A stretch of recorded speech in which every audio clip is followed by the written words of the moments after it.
आज के इस वीडियो में हम लोग क्लास 10th के हिस्ट्री के चैप्टर नंबर 6 देखने वाले हैं। इस चैप्टर 6 के नाम है शहरीकरण एवं शहरी जीवन। शहरीकरण एवं शहरी जीवन। इससे पहले हम लोग चैप्टर 1 से लेकर के 5 तक के जितने भी ऑब्जेक्टिव क्वेश्चन आंसर था उन सब का संपूर्ण विश्लेषण कर चुके हैं। इसके अलावा हिस्ट्री क्लास 10th के चैप्टर नंबर 8 के भी संपूर्ण विश्लेषण हम लोग किए थे। आज के चैप्टर में हम लोग जितने भी ऑब्जेक्टिव क्वेश्चन आंसर है उन सब की चर्चा करेंगे और साथ साथ एग्ज़ाम के दृष्टिकोण से कौन सा क्वेश्चन इम्पोर्टेंट है उसे भी हम लोग टिक लगाते चले जाएंगे। तो जिस क्वेश्चन को वीवीआई बताया जाएगा उस क्वेश्चन को आप निश्चित रूप से याद कर लेंगे, क्योंकि इस चैप्टर से कोई खास ज़्यादा क्वेश्चन नहीं पूछता है। कुछ ही ऐसा क्वेश्चन है जिसका रिपीटेशन बार बार होते रहता है, तो सबकी चर्चा भी हम लोग करते जाएंगे। तो चलिए शुरू करते हैं इस वीडियो को। पहला प्रश्न है, औद्योगिकीकरण ने किसके स्वरूप को प्रभावित किया? इसका राइट आंसर हो जाएगा शहरीकरण को। शहरीकरण आपको हम बताए थे कल एक औद्योगिक क्रांति के बारे में बताए थे कि वह इंग्लैंड से शुरुआत हुआ था, सूती वस्त्र उद्योग के साथ हुआ था और धीरे धीरे जैसे ही सभी स्थानों पर मशीनीकरण हुआ वैसे वैसे ही गांव से शहर का विकास होते चला गया और पूरी तरीक़े से शहर में क्या हो गया, कन्वर्ट हो गया। तो औद्योगिकीकरण ने शहरीकरण के स्वरूप को क्या किया था, प्रभावित किया था। नेक्स्ट है, जनसंख्या का घनत्व सबसे अधिक कहाँ होता है? इसका राइट आंसर हो जाएगा शहर में। घ हो जाएगा शहर में। कभी कभी आपको इस क्वेश्चन में आपको शहर न दे करके महानगर दे देगा। महानगर, उस स्थिति में आपका आंसर होगा महानगर में। जनसंख्या घनत्व सबसे अधिक कहाँ होगा? शहर दे तो शहर, नहीं तो अगर शहर और महानगर दोनों दे तो आपका राइट आंसर होगा महानगर में। अब बात करते हैं जनसंख्या घनत्व क्या होता है। जनसंख्या घनत्व के मतलब है प्रति 1 वर्ग किलोमीटर में रहने वाले लोगों की संख्या। जैसे मान लेते हैं यहाँ से यहाँ तक 1 किलोमीटर का क्षेत्र है, फिर यहाँ से यहाँ 1 किलोमीटर का क्षेत्र है, फिर यहाँ से 1 किलोमीटर का क्षेत्र है, फिर ये 1 किलोमीटर का क्षेत्र है। तो चारों तरफ से कितना 1-1 किलोमीटर का क्षेत्र है, तो ये बन जाएगा 1 वर्ग और ये कहलाएगा 1 वर्ग किलोमीटर। अब इसके अंदर जितना भी लोग की संख्या होगा उसी को हम बोलेंगे जनसंख्या घनत्व। तो प्रति 1 वर्ग किलोमीटर में रहने वाले लोगों की संख्या को जनसंख्या घनत्व कहा जाता है। और ये कहाँ मिलता है सबसे अधिक? तो महानगर में। क्वेश्चन पूछेगा आपसे कि बताइए भारत में सबसे अधिक जनसंख्या घनत्व कहाँ देखने को मिलता है? तो आप बोलिएगा बिहार राज्य में जनसंख्या घनत्व सबसे अधिक है। और बिहार में पूछे बिहार में कहाँ? तो शिवहर में, बिहार के शिवहर जिला के जनसंख्या घनत्व सबसे अधिक है। ये भी बिहार से संबंधित क्वेश्चन पूछ लिए जाते हैं।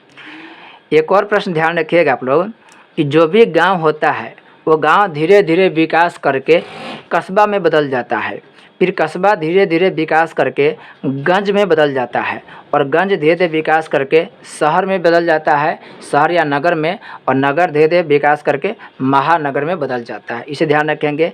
गांव से शहर कस्बा बदलता है, कस्बा से गंज, गंज से नगर, नगर से महानगर में परिवर्तित हो जाता है।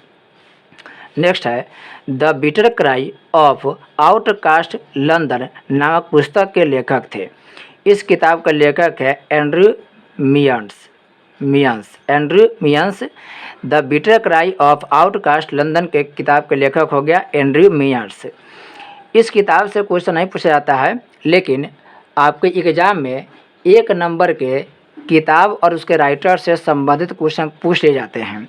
तो ये हालांकि यह क्वेश्चन नहीं पूछा गया है, लेकिन कुछ ऐसे किताब का नाम लास्ट में बताया जाएगा जिससे संबंधित क्वेश्चन पूछ लिया जाता है। यहाँ पर एक ऑप्शन है चार्ल्स डिकेंस। ये जो चार्ल्स डिकेंस है यह एक इंग्लिश राइटर है, बहुत बड़े ये राइटर है और इन्हीं के द्वारा एक किताब लिखा गया जिसका नाम है डॉम्बी एंड सन। तो क्वेश्चन पूछेगा डॉम्बी एंड सन। डॉम्बी एंड सन किताब के लेखक कौन है? तो आपका राइट आंसर होगा चार्ल्स डिकेंस। एक किताब है दास कैपिटल, जिसको कार्ल मार्क्स लिखे हैं, वो बड़ा फेमस किताब है, उससे क्वेश्चन पूछता है। फिर एक किताब का नाम है the poverty of un British rule in India, the poverty of un British rule in India, एक किताब दादा भाई नौरोजी लिखे हैं, इससे भी क्वेश्चन पूछता है। फिर एक किताब है मराठा और एक किताब है केसरी, एक दोनों किताब बाल गंगाधर तिलक लिखे हैं और इनसे भी क्वेश्चन पूछा जाता है। तो किताब से संबंधित जो भी तथ्य होगा, जो भी क्वेश्चन पूछे जाते हैं, किसी अन्य वीडियो में डिटेल से चर्चा कर देंगे और जो भी महत्वपूर्ण किताब होगा उनके बारे में आपको एक्स्ट्रा फैक्ट्स बता दिया जाएगा। फिलहाल आगे की चर्चा करते हैं।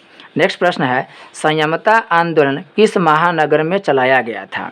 जो संयमता आंदोलन है, इससे क्वेश्चन बनता है, इसे याद कर लेंगे। ये चलाया गया था लंदन में। संयमता आंदोलन लंदन में चलाया गया था। क्यों चलाया गया था? तो ये संयमता आंदोलन है, यह लंदन में मध्यम वर्ग के लोगों के द्वारा चलाया गया था। और मध्यम वर्ग के लोग इसलिए चलाए थे क्योंकि लंदन में क्या हुआ था, जो गरीब बस्ती था, जो गरीब लोग था, उसके घर बड़ा छोटे छोटे हुआ करते थे। अतः वो लोग अपने घर के बाहर सोते थे, यानी रास्ते पर सोते थे। और वो लोग शराब खूब पीते थे और शराब पी करके बाहर टहलते थे, बाहर सोते थे। अतः उस शराबखोरी के विरोध में लंदन में एक आंदोलन चलाया गया था, जिसका नाम संयमता आंदोलन दिया गया। तो क्वेश्चन पूछता भी है कि संयमता आंदोलन क्यों चलाया गया था?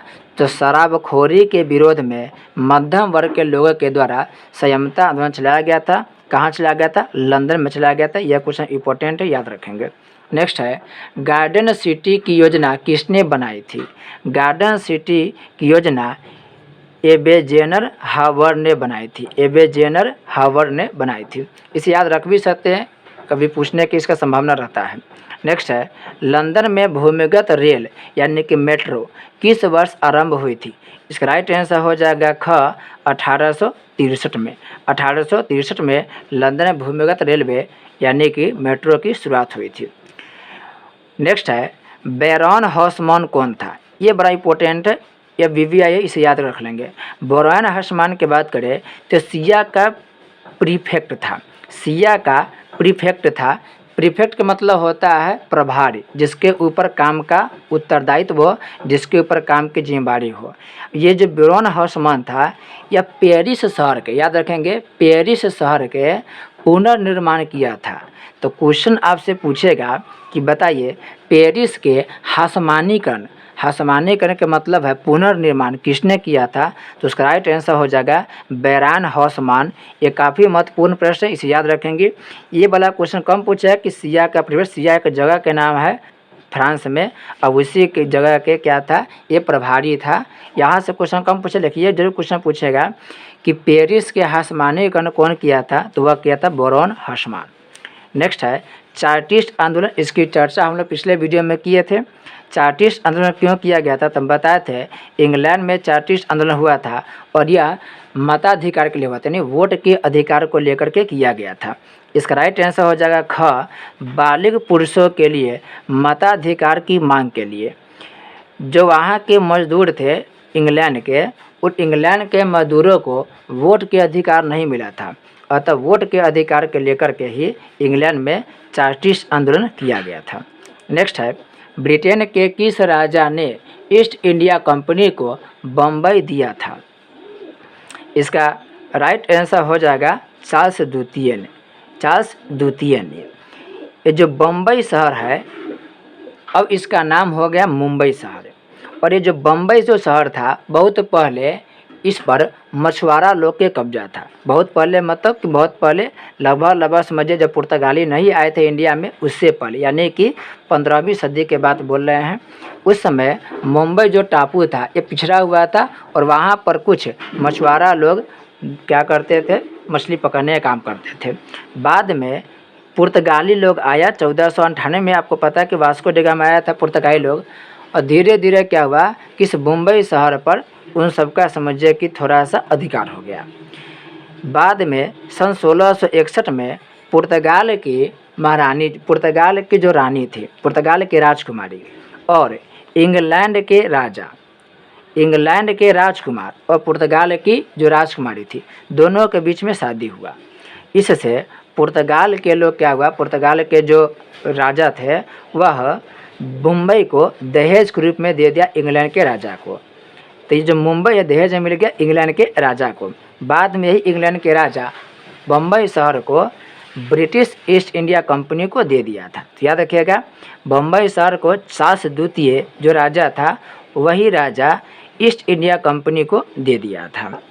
ईस्ट इंडिया कंपनी को इसलिए दिया था क्योंकि यह राजा इंग्लैंड में बैठता था और यह जो था वो इंडिया में था, तो उतना दूर से इस पर कंट्रोल करना मुश्किल था। ईस्ट इंडिया कंपनी को दे दिया कि आप इसको रखिए और इसके बदले में हमको कुछ ना कुछ टैक्स देते रहिएगा। नेक्स्ट है, बम्बई को किस वर्ष बम्बई प्रेसिडेंसी की राजधानी बनाया गया? इसका राइट आंसर हो जाएगा सन 1819 में। और 1661 में क्या हुआ था, तो पुर्तगाली लोगों ने किसको दे दिया था मुंबई? ये जो 1661 में पुर्तगाली लोगों के द्वारा मुंबई दे दिया था इंग्लैंड के राजा को। नेक्स्ट है, दादा साहब फाल्के ने निम्नलिखित में किस फिल्म का निर्माण किया? इसका राइट आंसर हो जाएगा राजा हरिश्चंद्र। राजा हरिश्चंद्र यह जो मूवी है ये भारत की सबसे प्राचीन मूवी, सबसे पहला मूवी यही है। इसका निर्माण किए थे दादा साहब फाल्के। भारत में जो सिनेमा की शुरुआत हुआ था, मूवी की शुरुआत हुआ फिल्म के, वह फिल्म की शुरुआत करने वाले व्यक्ति थे दादा साहब फाल्के। इन्हीं के द्वारा भारत में फिल्म यानी कि सिनेमा की शुरुआत हुआ था और इनके द्वारा सन 1913 ईस्वी में एक मूवी बनाया गया जिसका नाम था राजा हरिश्चंद्र। याद रखेंगे, राजा हरिश्चंद्र कब बनाया गया? सन 1913 ईस्वी में। अब रिक्त स्थानों की पूर्ति करें। पहला है, लंदन में बाहर से आने वाले गरीब लोगों के लिए डैश बनवाए गए। लंदन में बाहर से आने वाले लोग के लिए यह बनवाया गया रैन बसेरा। क्या बनवाया गया? रैन बसेरा। रैन बसेरा का मतलब होता है गरीबों के लिए घर। एक ऐसा जगह जहाँ पर गरीबों के लिए घर बना दिया जा रहा है जिसमें रहने के लिए सुविधा हो। ये गरीब लोगों के लिए था रैन बसेरा। हालांकि इंडिया में भी बहुत जगह पर रैन बसेरा बनाया गया है जो गरीबों के रहने के लिए, वैसे लोग जिनका कोई ठौर ठिकाना नहीं है उनके रैन बसेरा बनाया गया था। नेक्स्ट प्रश्न है, पेरिस का हाशमानीकरण डैश ने किया था? ये मोस्ट वीवीआई, इसे आप याद रखेंगे, ये बहुत वीवीआई प्रश्न है। इसका राइट आंसर हो जाएगा बैरन हॉसमैन। बैरन हॉसमैन ने पेरिस के हाशमानीकरण किया था। हाशमानीकरण के मतलब होता है पुनर्निर्माण करना, यानी फिर से यह पेरिस शहर को बसाया था। ये कहाँ के था? तो ये फ्रांस के व्यक्ति था। और फ्रांस की राजधानी कहाँ है? तो फ्रांस की राजधानी पेरिस है। याद रखें व्यक्ति के नाम बैरन हॉसमैन। पेरिस के पुनर्गठन यानी कि हाशमानीकरण किया था। नेक्स्ट है, बम्बई में पहली सूती वस्त्र मिल डैश में स्थापित की गई? इसका राइट आंसर हो जाएगा 1854 ईस्वी में। 1854 ईस्वी में सूती वस्त्र उद्योग की स्थापना किया गया। इसके एक साल पहले 1853 में भारत में ट्रेन चला था मुंबई से थाने के बीच में, और 54 में पहली बार सूती वस्त्र उद्योग की स्थापना हुआ था।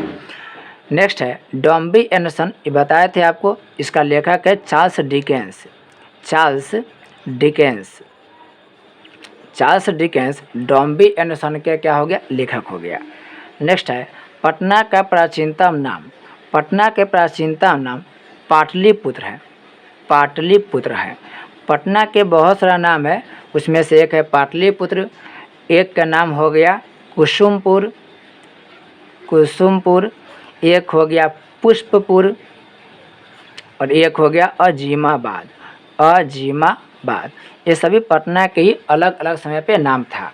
क्या क्या नाम है? पटना हो गया, पाटलिपुत्र हो गया, कुसुमपुर हो गया, पुष्पपुर हो गया, अजीमाबाद, ये सभी पटना के ही प्राचीन नाम है। अब ये सही गलत का चयन करें। पहला है, 1870 के दशक में लंदन में 1 लाख अपराधी रहते थे। यह कथन गलत है। नेक्स्ट है, गार्डन सिटी की कल्पना एबेनेजर हावर्ड ने की थी। यह बिल्कुल सही है, इसको आप याद रखेंगे, यह सही है। एबेनेजर हावर्ड ने गार्डन सिटी की योजना रखी थी और ये अमीर लोगों के लिए सही से शहर बसाने का प्लान था, यानी अमीर लोगों के लिए यह व्यवस्था था। पेरिस का पुनर्निर्माण यानी कि हस्मानीकरण बैरॉन हस्मान ने किया था, ये बिल्कुल राइट है और ये BBI भी है। नेक्स्ट, बम्बई फिल्म उद्योग का केंद्र है, ये भी राइट आंसर है। मुंबई को माया नगरी कहते हैं क्योंकि यहाँ पर फिल्म बहुत ज़्यादा बनता है। पूरे दुनिया में सबसे अधिक फिल्म कहीं बनता है तो बम्बई शहर में, हालांकि इसका नाम मुंबई हो गया है इसलिए इसे माया नगरी बोलते हैं, इसे फिल्म उद्योग क्षेत्र बोलते हैं और इसे कपास क्षेत्र बोलते हैं। तो देखिए, माया नगरी बोलिए या कपास नगरी बोलिए या इसे बोल सकते हैं फिल्म उद्योग क्षेत्र, सब मुंबई के ही अन्य नाम है। नेक्स्ट है, गोलघर बोध गया में स्थित है, ये गलत होगा। गोलघर बोध गया में नहीं बल्कि गोलघर पटना में स्थित है और गोलघर को बनाया गया था सन 1786 ईस्वी, सन 1786 में, इसे याद रखेंगे। गोलघर क्यों बनाया गया था? तो गोलघर अनाज के भंडार के लिए बनाया गया था। जैसे गांव घर में जो कोठी देखते हैं, जो कोठी होता है जिसमें अनाज रखा जाता है, उसी तरह से अनाज के भंडार के लिए गोलघर का निर्माण किया गया था ताकि जब अकाल की स्थिति हो तो उसमें अनाज जो रखा होगा वो अकाल के समय काम आएगा। अब ये सारणी पर आधारित प्रश्न, उर इराक प्रमुख शहर, क्वेश्चन पूछ रहा है प्राचीन इराक का सबसे प्रमुख शहर कौन सा है? तो इसका राइट आंसर हो जाएगा उर। आपसे क्वेश्चन ऐसे पूछेगा, क्वेश्चन पूछेगा उर नाम के जो शहर है उसका संबंध किस देश से रहा है? तो उसका संबंध इराक देश से रहा है। तो याद रखेंगे, इराक के एक प्रमुख शहर है जिसका नाम क्या है? उर। सेकेंड है, 1880 में प्रकाशित दुर्गा चरण राय के उपन्यास का नाम क्या था? ये इम्पोर्टेंट है, इसको याद रखिएगा। 1880 में प्रकाशित दुर्गा चरण राय का जो उपन्यास है उसका नाम है देवगनेर मर्तीय आगमन। देवगनेर मर्तीय आगमन यानी कि देवता भी यहाँ पर आते हैं। भारत की भूमि ऐसी भूमि है, भारत एक ऐसा देश है जहाँ की भूमि इतनी पवित्र है कि यहाँ पर देवता भी आते हैं, अवतार लेते हैं। इसका मतलब यही हुआ। तो देवगनेर मर्तीय आगमन किताब कौन लिखा था? दुर्गा चरण राय लिखा था, इसे भी आप याद रखेंगे। नेक्स्ट है, इंग्लैंड में सहमता आंदोलन किसने चलाया? ये बताए थे मध्यम वर्ग ने चलाया था। कौन चलाया था? मध्यम वर्ग ने चलाया था। क्यों चलाया था? शराबखोरी के विरोध में। नेक्स्ट है, बम्बई सास द्वितीय द्वारा ईस्ट इंडिया कंपनी को दे दिया जाना। कंपनी द्वारा बम्बई को बम्बई प्रेसिडेंसी की राजधानी बनाना। क्वेश्चन कर रहा है ईस्ट इंडिया कंपनी ने बम्बई प्रेसिडेंसी की राजधानी किसे बनाई? तो किसे बनाया था? खुद बम्बई को ही बनाया था, बम्बई को ही राजधानी बनाया था। और ये बम्बई शहर को ईस्ट इंडिया कंपनी, बम्बई शहर जो था इसको चार्ल्स द्वितीय ने ईस्ट इंडिया कंपनी को दे दिया था। नेक्स्ट है, धुआं निरोधक कानून कलकत्ता 1863।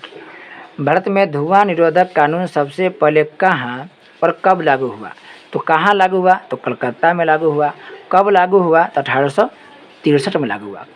कब लागू हुआ? 1863 में। कहाँ लागू हुआ? तो कलकत्ता शहर में लागू हुआ। अब है कॉलम अ को कॉलम ब से मिलान करना है। जिगुरात, ये जो जिगुरात है ये मेसोपोटामिया के एक शहर का नाम है। और उर शहर अभी पढ़े आप, उर शहर का संबंध किससे है? तो उर का संबंध इराक से है, जबकि जिगुरात का संबंध मेसोपोटामिया सभ्यता से है। गंज किसे कहते हैं? तो गंज यह हो गया छोटा स्थानीय बाजार। जो गांव में, शहर में जो छोटा बाजार होता है उसे गंज कहा जाता है। चौल क्या है? तो चौल मुंबई से संबंधित है। चौल क्या होता है समझिए, मुंबई में जब बहुत सारे कारखाने लगने लगा तब बहुत ज़्यादा गांव के लोग मुंबई शहर में आने लगा काम के तलाश में। तो जब बहुत ज़्यादा लोग शहर में आने लगा तो शहर में उतना ज़मीन तो था नहीं कि सबको बसा जाए, तो गरीब लोगों के लिए, मजदूर लोगों के लिए फैक्ट्री के आसपास ही बहुमंजिला इमारत बनाया गया। बहुमंजिला मतलब जो 6 मंजिल हो, 7 मंजिल और 10 मंजिल, 12 मंजिल हो, उस जगह के बना दिया गया घर। लेकिन उस घर में जो सुविधाएं होता है उसको कम कर दिया गया। जैसे कि टॉयलेट की सुविधा कम था, वहाँ पर सही से खाना बनाने का तरीका नहीं था, नहीं उसमें बिजली की सुविधा था, नहीं ठीक से पानी की सुविधा था। तो जो बहुमंजिली इमारत बनाया गया था, जो किसी तरीक़ा से मजदूर लोग मैनेज कर ले, उस घर में रह ले, उससे ही बहुमंजिली इमारत को चौल कहा गया। ये मुंबई में बनाया गया गरीब मजदूरों को रहने के लिए। इस चौल में न तो ठीक से बिजली की सुविधा रहता है, ना ही ठीक से पानी की सुविधा, ना ही साफ़ सफाई के। कुसुमपुर की बात करें तो ये पटना के पुराना नाम कुसुमपुर है। पटना का पुराना नाम कुसुमपुर है, पुष्पपुर है, अजीमाबाद है, पाटलिपुत्र है, ये सभी पटना के प्राचीन नाम है। नेक्स्ट है किराया नियंत्रक कानून। यह लंदन में, यह क्या था, लंदन में लागू हुआ था किराया नियंत्रक कानून सबसे पहले। क्यों हुआ था? क्योंकि शुरुआत में जो लंदन में बहुत सारे मजदूर पहुंचा, तो बाद में जो रूम ऑनर थे, जो रूम मालिक थे, वह बहुत ज़्यादा किराया के क्या करने लगा जी, बढ़ाने लगा। इसलिए किराया को ज़्यादा ना बढ़ाए, इसलिए किराया नियंत्रण कानून बनाया गया। तो इस चैप्टर के जितने भी ऑब्जेक्टिव क्वेश्चन आंसर था सबके संपूर्ण विश्लेषण कर चुके हैं। नेक्स्ट वीडियो में हम लोग 7वां चैप्टर को देखेंगे। तब तक के लिए आपका धन्यवाद।